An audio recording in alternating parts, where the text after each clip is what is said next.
Director general को 2 साल पहले दी है, वे उसे प्रकाशित करने की सोच भी रहे होंगे। यहाँ हमें भूगर्भ संशोधन की पूरी आजादी दी और कहा गया हम मस्जिद के नीचे भी खोद सकते हैं, लेकिन ये तभी हो सकता है जब मस्जिद वहां से हटाई जाए। हमें आशा है कि सारे 84 खंभों की बुनियादें हम ढूंढ पाएं, जिसमें 6 तो मस्जिद की दक्षिणी दीवार की ओर हमने ढूंढे।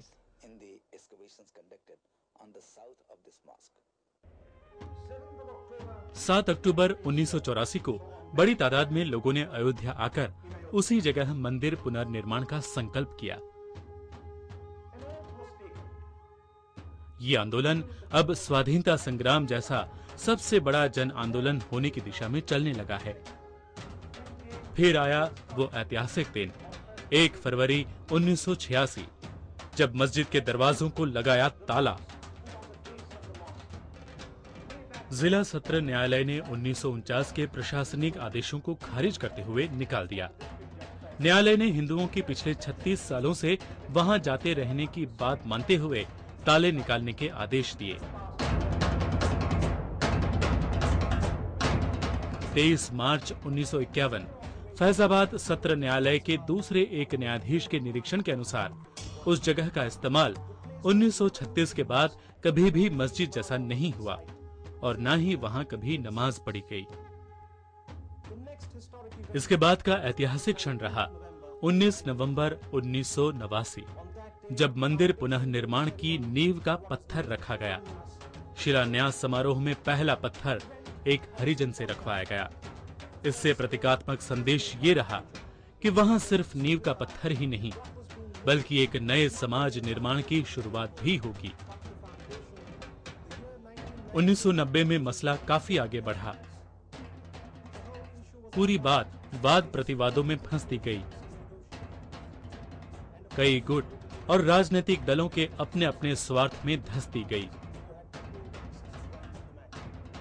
इन्हीं हालात में 30 अक्टूबर 1990 को कार सेवा करने की घोषणा की गई।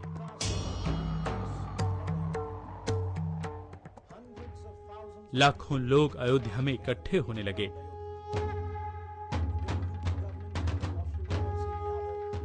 मुलायम सिंह की उत्तर प्रदेश सरकार ने सुरक्षा के सारे प्रबंध किए और लोगों को अयोध्या में घुसने से रोकने की पूरी कोशिश की,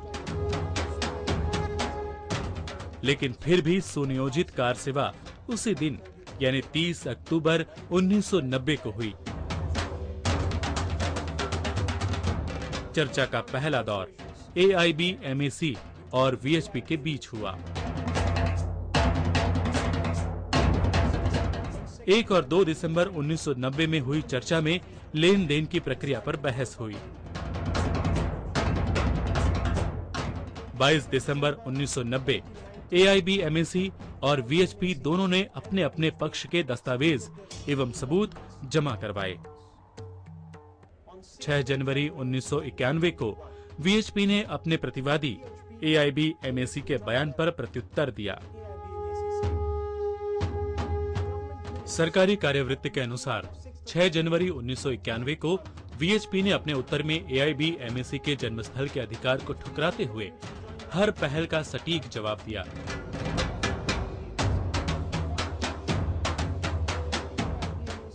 AIBMAC ने VHP द्वारा प्रस्तुत किए सबूतों पर कोई प्रतिक्रिया नहीं दी, इसीलिए कई मुद्दों पर सहमति या असहमति का फैसला न हो सका।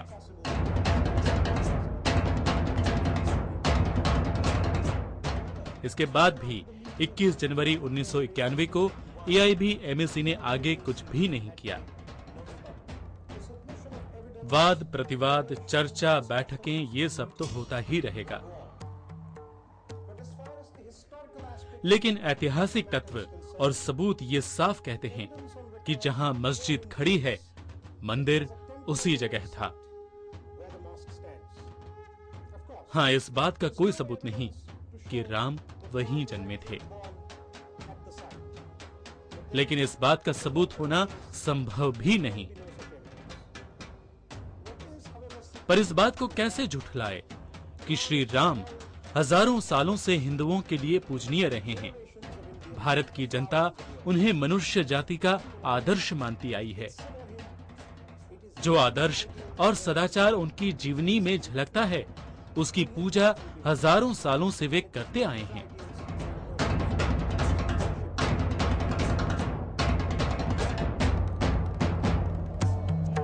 जहां तक श्री राम का सवाल है, उन्होंने खुद अपने आप को मसीहा, ईश्वर या ईश्वरी अंश कभी नहीं कहा।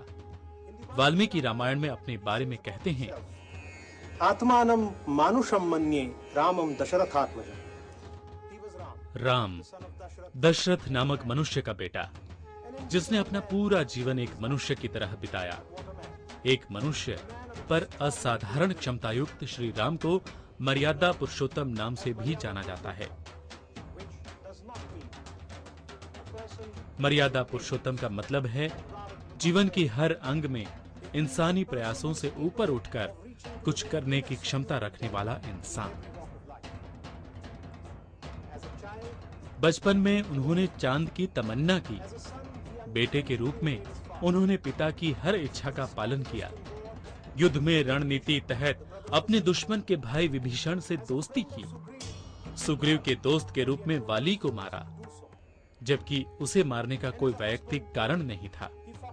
योद्धा के रूप में अपनी पत्नी को छुड़ाने के लिए रावण से महायुद्ध किया। अगर ऐसा व्यक्ति हजारों सालों से पूजा जाता है और उसके भक्त दिल से मानते हैं कि उसने अयोध्या में इस जगह पर जन्म लिया है, तो उस आदर्श व्रत राम को वो जगह देनी चाहिए। श्री राम के लिए नहीं तो उनके भक्तों के लिए। दोस्तों, जैसे मैंने शुरुआत में कहा था, आपके सामने कुछ तथ्य रखूंगा जिससे आपको इस विषय में अपना मत बनाने में मदद मिल सके। मैंने अपनी ओर से पूरी कोशिश की है। धन्यवाद।